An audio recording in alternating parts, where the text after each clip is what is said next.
And it's a beautiful one, and that's Tuesday, the 25th of March, 2025. So today we are going to be looking at a group of persons whom most likely have been overlooked. Sometimes when we talk about vulnerable people, we talk about girls, we talk about children, we talk about even, women.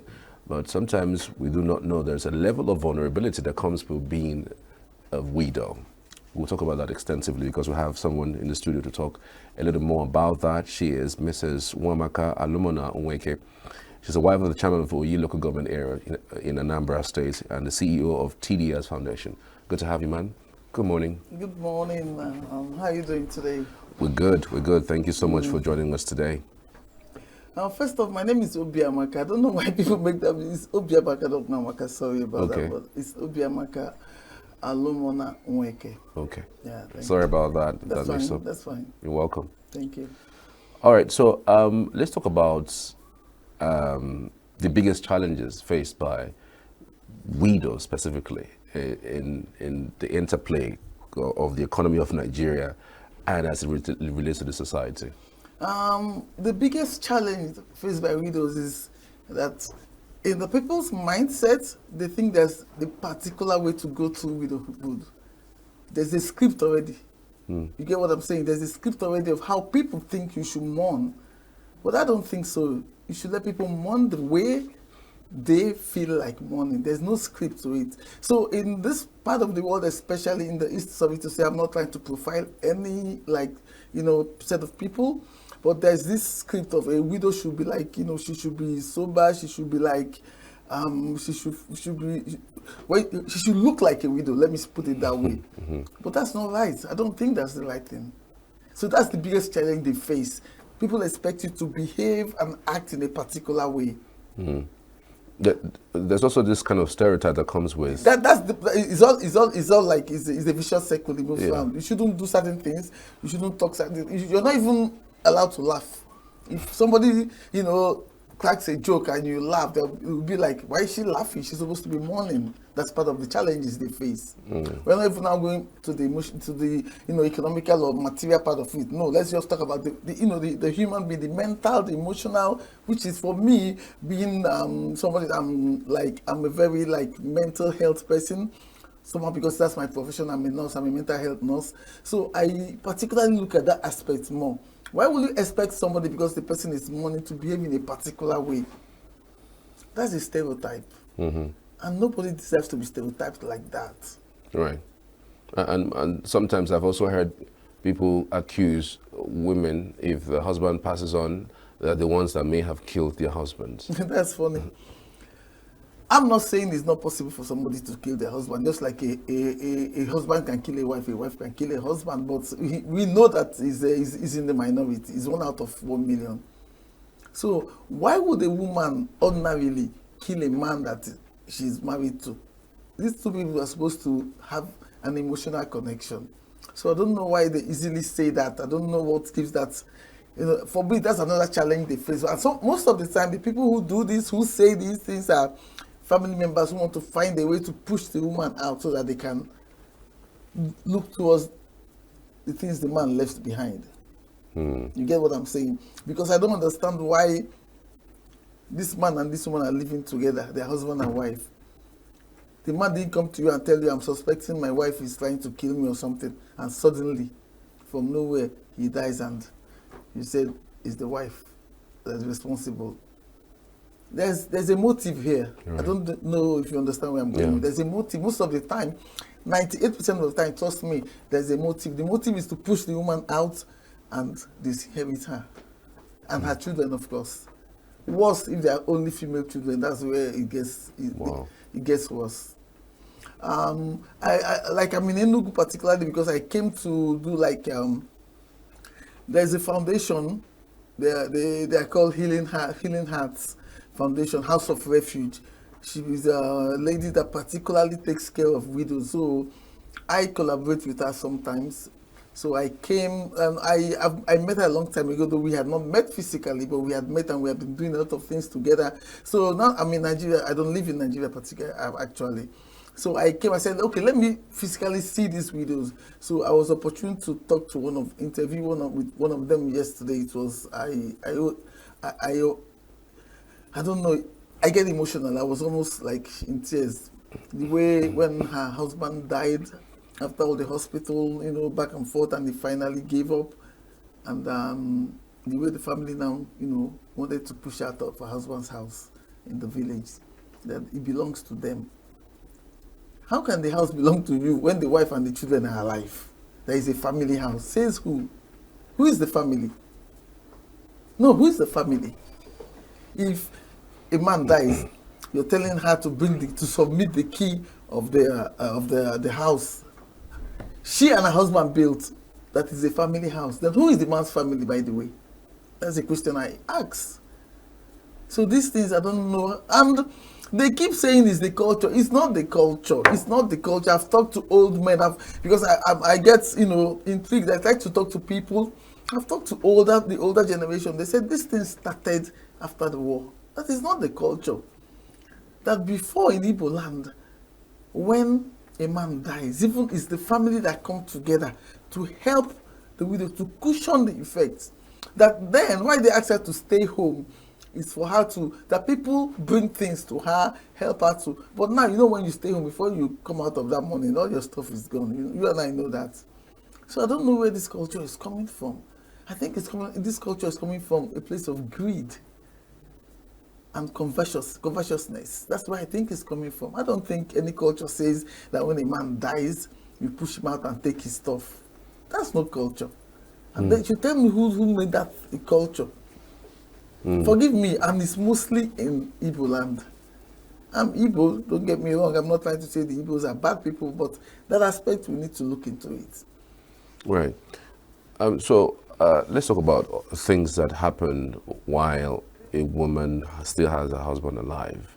A lot of times when a woman becomes really vulnerable after the death of her husband is because of certain things that were not done while the husband was alive. Exactly. So what are those things, and how do you think these things can be mitigated? Yeah, like I say it all the time, men, empower your wives, empower your woman, have a will.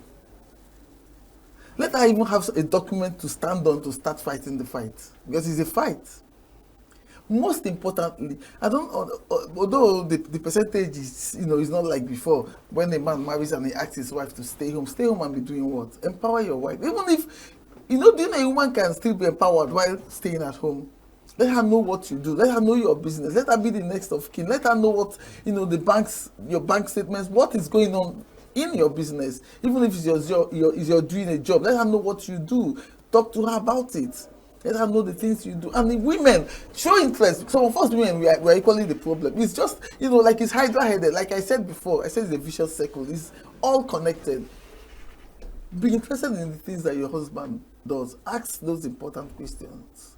Let's, him tell you. And men, when she asks, please answer the questions. Don't see it as, like, I was talking to somebody, a lady some time ago, a widow too, and I said, why didn't you ask these questions? She said that whenever she asks, her husband will be like, do you want to kill me and take over? Why are you asking? do you want me to die so you can take over my stuff? So that's another problem. So we need a complete reorientation of our mindset, both the male and the female gender. We need a complete reorientation. Let the men understand that when a woman is asking, it's not just because she wants, to maybe she's, but even the Bible says in the midst of life, remember death. In Igbo language, so we're all gonna die. It's just when you die is just maybe you're going before me, I'm going before you. Absolutely. So I don't know why when somebody asks some questions, you'll be like, you want me to die? No. Men, open up to your wives. That she's asking doesn't mean she's wishing you bad or wishing you to die. Women, ask the necessary questions.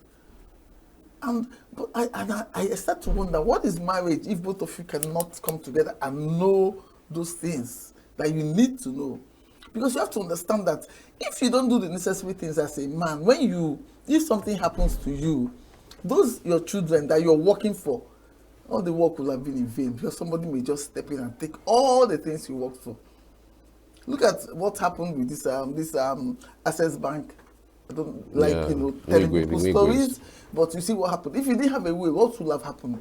The disaster, really. It would have been a disaster. But he had a will. That's why his children could stand on that. If not, everything he worked for, his children would have been pushed out. And bet you me, a man's mindset when his work is to provide for his children. So tell me, if you die and somebody takes all those things you work for your children, in that your grave, are you resting in peace? You're not. No, of course. So that's the point. Let's build this, culture where men and women come to. This is what I do. If it means taking your wife to the bank, let your wife be a co-signatory. Give her that standing where if anything happens, she can. Same thing the other way around. So, let's be open and carry each other along, so that when stuff like this happens, life happens. It must happen. You must come to that point to understand that it's something that must happen. So when it happens, you're ready for it. Another issue that most people, a little bit frown at, not necessarily frowning at, is after the man passes on, after a few years, the woman wants to also move on, maybe have a companion, have remarry, so to speak. It looks like the society in this part of the world really frowns really bad at it. And then you have that stereotype that comes up again. Oh, you have killed your husband, that's why you're going to marry somebody else. And my own big question is, when a woman dies, a man is allowed to move on. Some move on in as early as 1 year. Some stay longer. A man is allowed to move on. Why is a woman not allowed to move on? Are we not all humans with blood running in our veins? So if a man can move on, why can't a woman move on?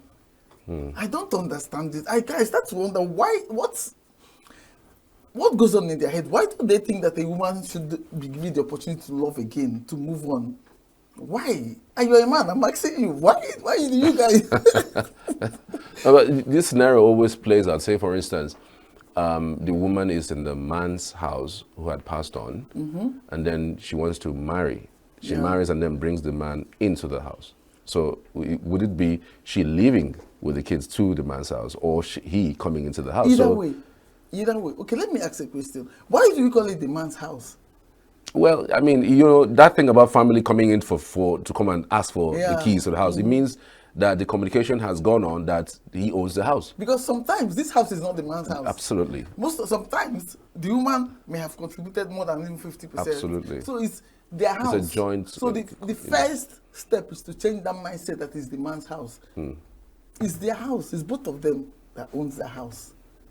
You understand? So saying it's the man's house that's where the problem even starts from. Because it's not the man's house, it's their house.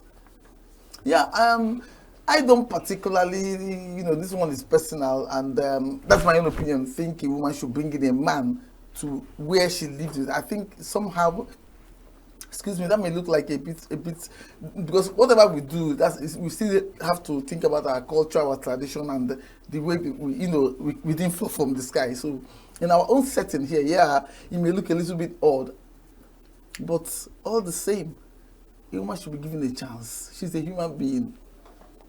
Absolutely. So do you have laws that protect widows in Nigeria? Do you have adequate laws? If there are laws, I don't know, because I've never seen them being used. Honestly, I don't like to answer what I don't know, because I've never seen where, I think they say there are laws, but those laws, are they being called into play when some stuff like this happens? Have you ever heard where they say that because of the law says and the widow wins? Have you heard it most of the time? Yes, of course there should be laws, but those laws, where are they? Like every other law in Nigeria. So I don't want to go into laws. I don't like talking about law in Nigeria, because for me, this is a lawless society. I don't want to. I don't want to somebody saying she said she. For me personally, this is a lawless society. Let's not talk about the laws here, please. Honestly. But do you think that some things can be done to help with what's going on? Yeah, things can be done. Like what kinds of things do you think should be done? Making it, passing laws that when a man dies, families should not come and start fighting over the man's stuff with the woman. Let there be penalties, consequences for that. Legally, let there be consequences. Because even now, when they fight over it and the woman wins, there are no consequences for them. There should be consequences for you when you come to fight over a woman's property with her. Have you ever seen where a woman didn't have a child for her husband? That one is, they throw her out like a piece of rag. That one is even worse. Or maybe she has only female children. Oh my God. I've seen it happen. They throw her out like a piece of rag. Meanwhile, she has kids. She has girls. I've seen it happen. A woman that has 4 girls in a marriage that lasted 14 years. Wow. And the man died suddenly in a road mishap. They threw her out, as in threw her out. Before she could come back, she was in the village mourning. Before she could get back, she was already locked out. Wow. Just imagine, with her 4 girls, one like 12, 8, 6, and the baby. Wow.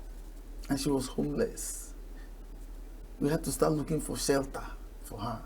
In the southeast? No, she's from the southeast, but this thing happened in Lagos.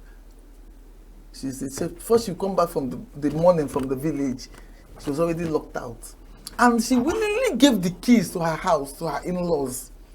Willingly? Yeah, because she didn't know. Your husband suddenly dies in a road mishap. You know, if a man is sick, at least your mindset will be preparing somehow that anything can happen. This one, oh, bye, darling. Look, I'm going to come back tomorrow. And the next thing you get a phone call. There's been an accident. Your husband is in coma. The next thing you get to the hospital, he's dead. You know that the woman is completely off. So, mortuary, next in village. And she really in the village, give us the key. Let's go and put the house in order, or do this one, lock the windows. Oh. And she gives the key, not knowing they're going to. She comes back and sees a few of her stuff and her children's stuff outside, and the door is locked at the door. The keys from the gate, everything is changed. It happens, and there are no consequences for people who do that. They say yes because she didn't have a male child, so that she should pack her children and go. Yes, it happened. Wow. I don't have a permission to mention her name here. I would have just told you straight up, because another challenge we face is that these women are scared to hell to even speak out because of what the in-laws will do, because they're already stigmatized. They don't want the fight to go further, because most of the time they don't have backup, they don't have people to fight with them, so she's already fighting a battle alone. So mentioning names, telling is one of the most difficult things, is to get a widow to come out and speak. It's just it's not even up to 1% of them that can say what they go through, because they are scared. Who is fighting with them in society? Okay, let me not digress. Look at what is happening in the Senate. Somebody of that level can be dealt with like that. So talk less of a widow who maybe she's not even that literate. So you can imagine what happens. So they can't even speak out. They're so scared of the in-laws. They don't. So that's another challenge they're facing. It's difficult for you to get them to talk. Like this lady now, I called, I said, I'm going for this. Can I mention your case? She said, no. Mommy, please don't. Please. I'm still, because she's still going through it. So it's so hard. Sometimes I don't know. It's hard. But is there a way also to educate the widows on their rights? Because if you take this to the courts, I'm sure that some things can be done. Take it to the court. Can this widow afford the lawyer? Well, okay, like the I talked about a foundation I went to yesterday, Healing Hands. She's a lawyer. Okay. The owner, the founder, the CEO, she's a lawyer. She does a lot of that. She has lawyers who work pro bono, who don't even charge any money. She does that, but she's just one person. There's a little that she can do in such a, it's so vast. There's so little that she can do, but honestly, she does a lot. She does what she can do, gives them emotional support, mental. Even when I was there yesterday, she was even sending one to the hospital, because you could see the woman her health was, she could barely walk, she had hypertension, it had gotten to her eyes, she could barely see. She was being, her mobility was already affected, she could barely walk. So immediately she walked in the door. The first thing she did was send her to hospital. So there's so little that she can do. So yes, they need legal representation, but who will do that? Can they afford it? Are you saying there are no NGOs that are There are a into few. those There are a few. Those space? NGOs, do they have funding? You see the point? So do they have, we don't have funding. Whatever we do we don't have no funding. Wow. So that's how, how bad the situation is. There's so little that a few of us can do. There's so little. Me, I think personally that the government should set up like maybe a particular, is it going to be like, I don't know what they call it, I'm not into government issues, but set up like a body that oversees these things, you know, like the women affairs, particularly, set up something for them. That the widow can run to help and say, this is what I'm going to. They say they have something like that, but I've not seen it being, you know, I've not seen it come to play in any case that I've heard or handled. I've not seen that. But how important do you think that a woman should be? I mean, you've said this in our discussion earlier, saying that when a woman asks a husband about businesses, he tends to be, you know, very secretive about it, that doesn't want to. But beyond that, how do you think women should engage their men to see the need to empower them? Because sometimes most men think empowering their women is like setting them up to disrespect them. Yeah, that's insecurity there. Yes. Those So men are insecure, I'm sorry to say. yeah. So, but again, as a woman who knows this thing, you should be able to step it all up. I mean, do some things as, for yourself at least, you know. I mean, do you think women should get into that space beyond whatever the man is doing as a business? She should have her own thing going for herself, so that even when things happen like this, there's some sort of fallback and some sort of, you know, a way to at least hold on onto it until a time when some things are. Yeah, let me say something here. Personally, I think it's very difficult to be a woman in this society, in the African society. It's very, very difficult because one, if the husband says, I don't want you to work or do anything, if he goes behind and tries to set up, she's a bad wife, she's a bad woman. And when, if for any reason she's allowed to set up or she sets up for herself, if her husband asks her a question and she answers, just maybe she's in a bad mood, her voice goes up one bit, it's because she's earning money. So she's being disrespectful. For me personally, I think the men are the ones that need a complete reorientation and understand that there's a lot of insecurity going on with our men. I don't know if it's just in this, it's our orientation anyway, that a man, hey, man. So, and you know one thing I've noticed, I asked somebody one day, I said, growing up as a girl, as an Igbo girl, every day you hear your mom say, stop doing that. Is that how you're going to do in your husband's house? No, don't do that. Is that? But I've not had people, you can hardly hear them saying to a man, don't do that. Is that how you're going to do with your wife? So from when a woman is born, from childhood, it's hammered into your head how to behave, how to marry a man, how to keep your home. Nobody teaches the man nothing. That's why I think that's where most of these problems come from, because men are not. So when there's this marriage now happens, the woman is doing 95% of the work to keep the marriage. The man is doing nothing. He's just standing in one place. The woman moves from here, then on this point, the woman moves all the way to this point. He starts here, he doesn't move. Because if you move here and you move and you meet at this point, you see 90% of the problem will be solved. There will be an understanding. So that's where we need to look at. If a man has the orientation that when I marry a wife, she's not another person. She's my wife. She's an extension of me. All this problem, hiding this, telling her that, being insecure, all these things will just fizzle out by themselves. That's what I think. That's why in my talk show, we talk mostly about relationship and open communication, concise and open communication. Because look around, excuse me, most marriages, relationships are like, marriages are like, you see, some 3 months and they packed up. Why? Ask yourself that question. When I was a little girl, my grandfather used to say something, I didn't know the meaning. He used to say, I'll say it in Igbo language. He would say, Nweke man abu nwoke, wine man abu wine. I'll be like, what is he talking about? But as a grown-up now, I now understand that thing is very vast. If a man knows he's a man and a woman knows she's a woman, my dear, problem solved. Because being a man, you know where your own authority starts and stops. Woman, knowing that you're a woman is knowing where your own authority starts and stops.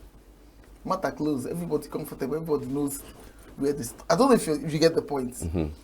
That's the issue. So if everybody knows where their own boundaries, their own respect, their own everything starts and stops, everybody's fine.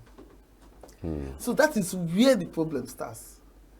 If a man knows that my wife telling me her own opinion doesn't mean disrespectful.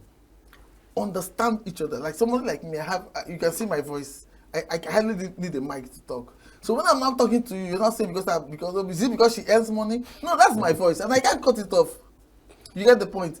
Some of us some of us, some of us have a very strong personality, and that personality, I was born with it. We were born with it. So I'm not going to say because I'm now married, what's going to happen?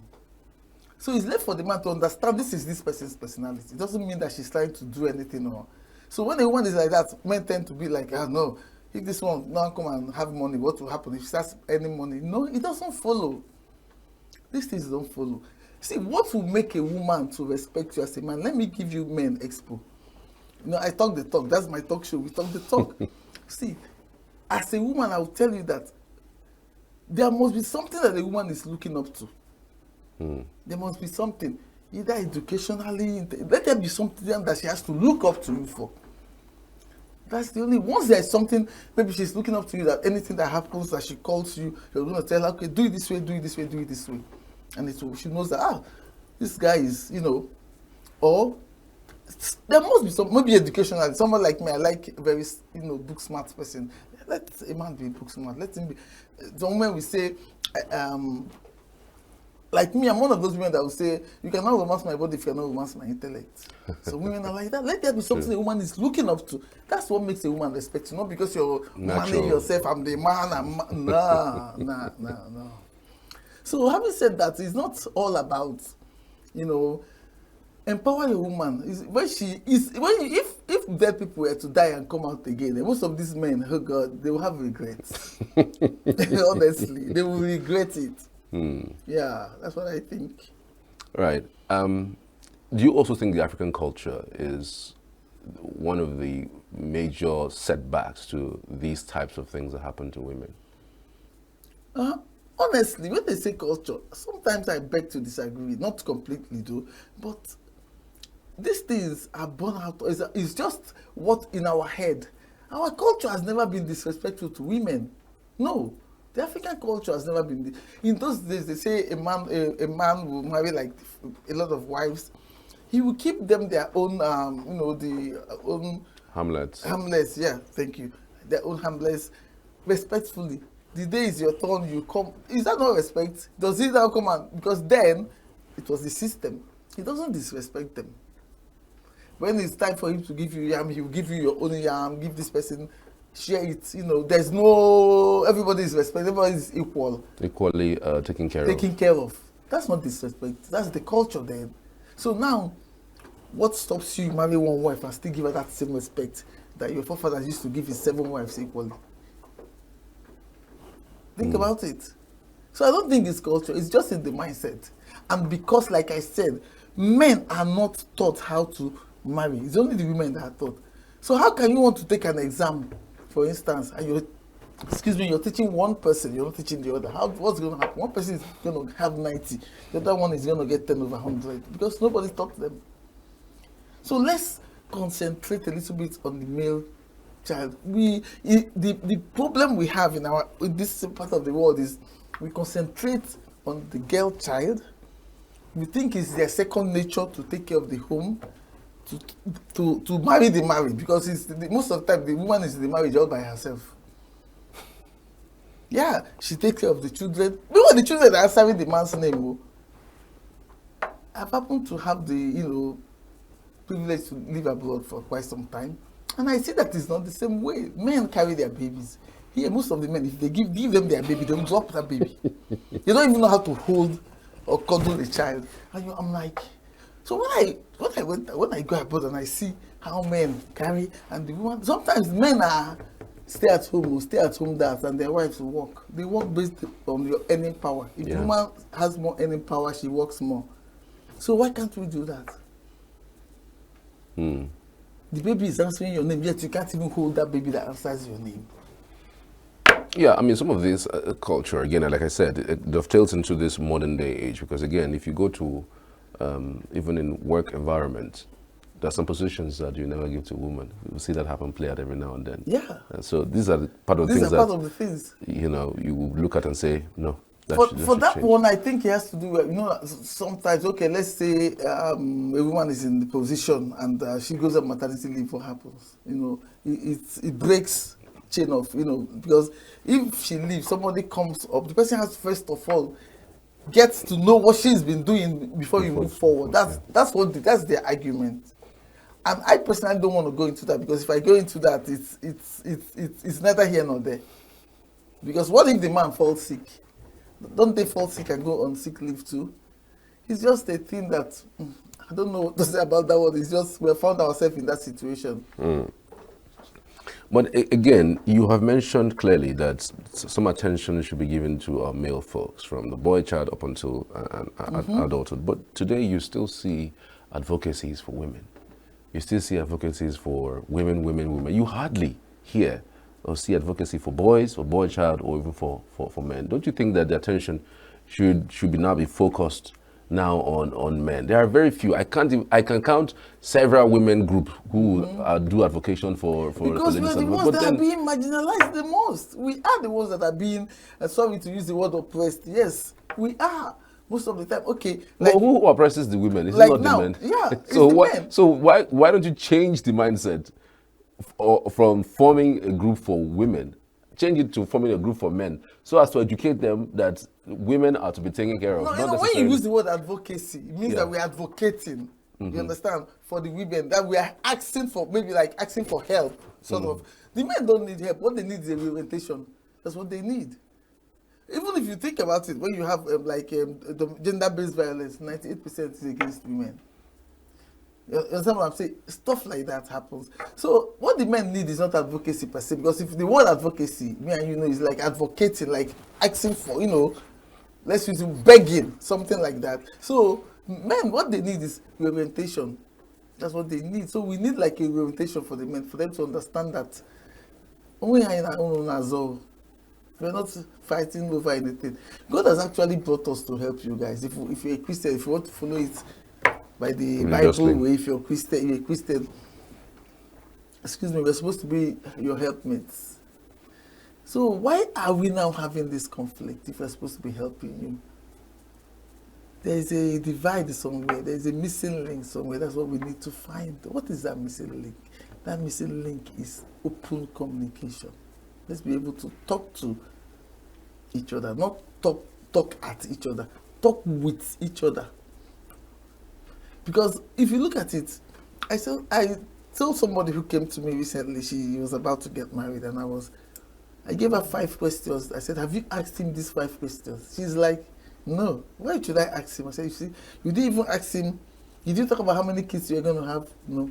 You didn't talk about how the finances of the home is going to run? No. Did you talk about visits from extended families? No. Then what did you talk about? You talked about love. And I said, love doesn't keep a marriage. Yeah. So that's the issue. But the male, even the female ones, we need to teach them. They don't even know what they're going into. Most of us see marriage as, no, it's not. That's not how it works. People don't have the right conversation. That's why I run Talkative Dose series. We talk. Honest conversation is what's going on. Even in this Nigeria that we're in now, what's happening? We're not having honest conversation. That's why we're lying to ourselves now. If we have honest conversations, a lot of things will be solved. So even these widows that are going through this stuff, are they having honest conversations even with their husbands before they died, After they die, are they having honest conversations with their... Because some of these in-laws, if they're having honest conversations with their brothers before they left, you will know that most of them, even that is the woman that bought the money that they used to build this house, that you're going to ask her to leave. Some of them are that situation. They don't even know, because everybody's like... Nobody's actually saying what is going on. So in your show, these are the things you speak about. Yeah, we talk about communication a lot, social skills. Okay, so what for you are the most prominent issues that marriages face these days? First and foremost, people get married for the wrong reasons.